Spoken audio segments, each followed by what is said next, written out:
গঙ্গার পাশে বসে পরীক্ষায় গঙ্গাকে সাহায্য করলো অর্জুন। হ্যাঁ বন্ধুরা, সম্পূর্ণটা জানতে ভিডিওটা প্রথম থেকে শেষ পর্যন্ত দেখতে থাকুন। ধারাবাহিকের শুরুতে দেখা যাচ্ছে গঙ্গা ঘরে বসে বসে জোরে জোরে কাঁদছে আর খাচ্ছে খাচ্ছে খেতে খেতে আর গজগজ করছে, বলছে যে আমাকে তো এই বাড়ি থেকে তাড়িয়ে দিতে পারলে উনি বেঁচে যান। এখন তো আবার ওই ফুলটুসিটার সঙ্গে ভাব হয়েছে, বেশ ভালো ভাব করেছে। ওই রাক্ষসী মেয়েটা কোথা থেকে একটা মায়ের চিঠিটা পেয়ে গেল, পেয়ে গিয়ে ওই চিঠিটা এখন পড়ে পড়ে স্যারকে বোকা বানান। উনি নাকি আবার পুলিশ হয়েছে, উনি বুঝতেই পারে না যে ফুলটুসি ম্যাডাম ওনাকে বোকা বানাচ্ছে। উনি তো সহজ সরল মানুষ, তাই জন্য ধরতেই পারে না। আর শুধু একটাই মাত্র উদ্দেশ্য, এই গঙ্গাকে এই বাড়ি থেকে তাড়ানো। ঠিক তখনই তো সেখানে অর্জুন চলে আসে। অর্জুন এসেই গঙ্গার মাথায় হাত বুলিয়ে দিয়ে গঙ্গার পাশে বসে গঙ্গাকে বলছে, গঙ্গা তোমাকে কিন্তু আমি এই বাড়ি থেকে তাড়িয়ে দেওয়ার জন্য এইসব কিছু করছি না। গঙ্গা তো এবার ভয় পেয়ে যায়, মনে মনে বলছে সর্বনাশ করেছে, এই লোকটা কি আবার মনের কথাও পড়তে পারে নাকি। গঙ্গা এবার কাঁদতে কাঁদতে অর্জুনকে বলছে যে আমি কি সেই কথা বলেছি নাকি।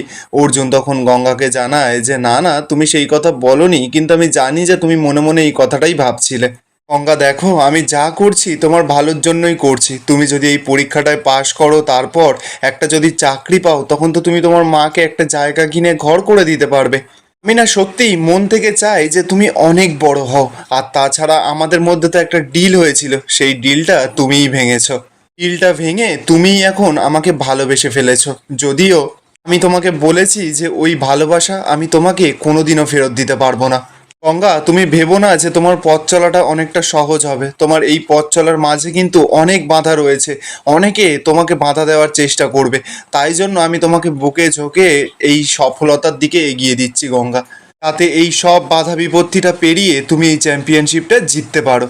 গঙ্গা তো এবার অর্জুনের কথাগুলো শুনে মনে মনে বলছে যে মাঝে মধ্যে এই মানুষটার উপর রাগ হয় ঠিকই, কিন্তু উনি যেভাবে আমাকে বোঝায়, আমার পাশে দাঁড়ায়, আমার জন্য এতটা বেশি ভাবে, তারপর এরকম মানুষকে কি ভালো না বেসে থাকা যায়। গঙ্গা তো এবার এইসব ভাবছে আর কাঁদছে। ঠিক তখনই তো অর্জুন এসেই গঙ্গাকে চোখের জলটা মুছিয়ে দিয়ে বলছে যে আবার কাঁদে মেয়েটা, আমি বললাম না কাঁদতে না। এবার তো দেখা যাচ্ছে যে শালময়ী দরজার বাইরে থেকে আড়াল থেকে সেই সমস্ত কিছু লুকিয়ে লুকিয়ে দেখছে। এদিকে গঙ্গা তো কাঁদছে আর অর্জুনকে বলছে যে হ্যাঁ, আমি চাকরিটা পাবো, তারপর আমি এক টুকরো জমি কিনে মাকে বাড়ি বানিয়ে দেব, যাতে কেউ আর কোনোদিনও ওই গঙ্গার ধার থেকে, রেল লাইনের ধার থেকে বাসনপত্র ছুঁড়ে ফেলে দিতে না পারে।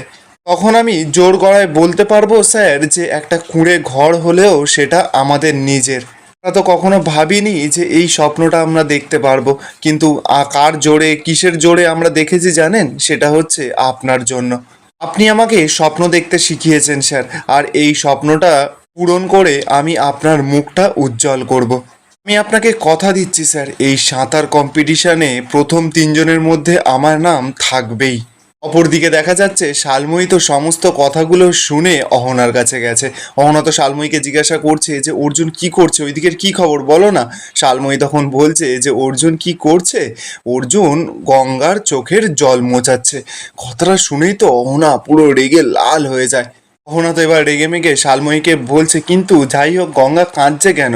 শালময়ী তখন অহনাকে জানাচ্ছে যে গঙ্গা কিন্তু বেশ ইনসিকিওর হয়ে পড়েছে। ও ভালো করেই জানে যে চাকরিটা যদি ওর একবার হয়ে যায়, তাহলে এই বাড়ি থেকে ওকে বেরিয়ে যেতে হবে। অহনা তো এবার কথাটা শুনেই খুশি হয়ে যায়, বলছে তার মানে ওর এই কথাটা মনে আছে। তাহলে আমরা শুধু শুধু কেন এই মেঘনাদার কথা এইসব স্কিমবাজিগুলো করছি বলো তো। তখনই তো মেঘনাদ সেখানে চলে আসে। মেঘনাদ এসেই অহনাকে বলছে, অহনা তুমি কিন্তু বেশ ভালো একটা প্রশ্ন করেছো, একদম ভ্যালিড প্রশ্ন। মেঘনাদ তো এবার শালময়ীকে বলছে, আচ্ছা শালময়ী, গঙ্গার হয়তো এই কথাটা মনে আছে, কিন্তু অর্জুনের কি এই কথাটা মনে আছে? শালময়ী তখন সরাসরি জানায় যে না, অর্জুনের কিন্তু একদম এই কথাটা মনে নেই। আমি যতদূর অর্জুনকে দেখলাম যে অর্জুন কিন্তু গঙ্গাকে কম্পিটিশনটা জেতানোর জন্য পুরো মরিয়া হয়ে উঠেছে। মেঘনাথ, ব্যাপারটা কিন্তু আমার একদম সুবিধার মনে হচ্ছে না। অহনা তো এবার কি করবে? অহনা তখন বলছে তাহলে এখন কি করা যাবে? অহনা তো এবার মেঘনাথকে বলছে, মেঘনাথা আমাদের তো প্রথম স্কিমটা ফেল করলো, এখন তাহলে ওই অর্জুনকে সরিয়ে গঙ্গাকে কিভাবে আমরা ফাঁসাবো, কিভাবে ওকে বিপদে ফেলবো, কোনো আইডিয়া দাও না। মেঘনাথ তখন হাসতে হাসতে বলছে সমস্ত আইডিয়া আমার কাছে আছে।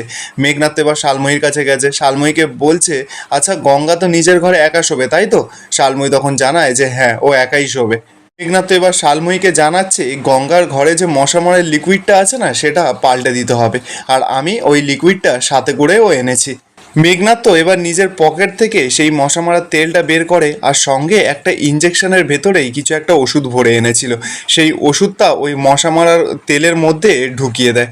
মেঘনাথ তো এবার অহনাকে বলছে এইটা যখনই ওই গঙ্গার ঘরের লাগিয়ে দেওয়া হবে তখনই এইটার গন্ধে গঙ্গার শরীর টলমল করে কাঁপবে, মাথা ঘুরবে, বমি হবে, উঠে দাঁড়াতেই পারবে না।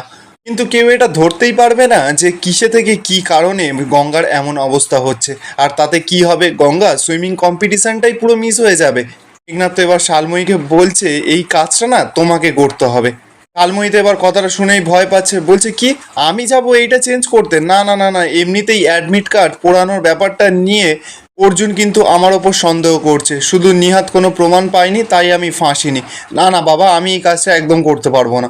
ওনা তো এবার নিজের স্বার্থের জন্য শালময়ীকে তেল দিচ্ছে, বলছে প্লিজ শালু এই কাজটা করে দাও, আমরা তো সকলে সন্দেহের আওতায় আছি। মেঘনাথ তো এবার শালময়ীকে বোঝাচ্ছে, বলছে হ্যাঁ এই কাজটা তুমি ছাড়া আর কেউ করতে পারবে না, তোমাকেই করতে হবে।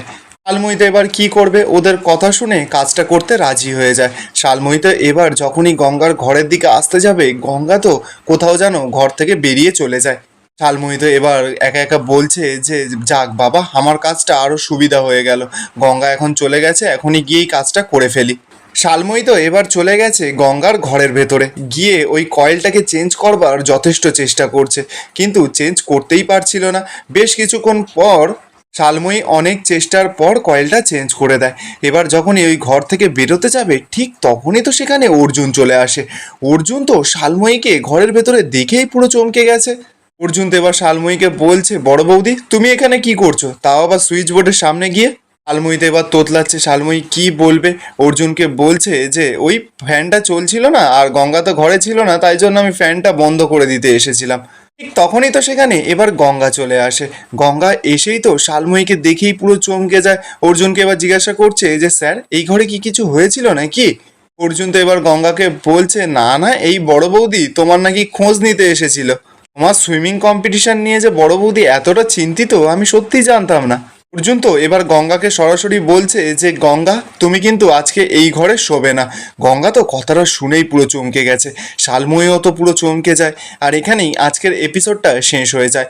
আপনাদের কি মনে হচ্ছে, অর্জুন কি পারবে শেষমেশ গঙ্গাকে কম্পিটিশনের ওখানে নিয়ে যেতে, আর গঙ্গা কি পারবে কম্পিটিশনে জিততে? কমেন্টে আপনাদের মতামত অবশ্যই জানাবেন।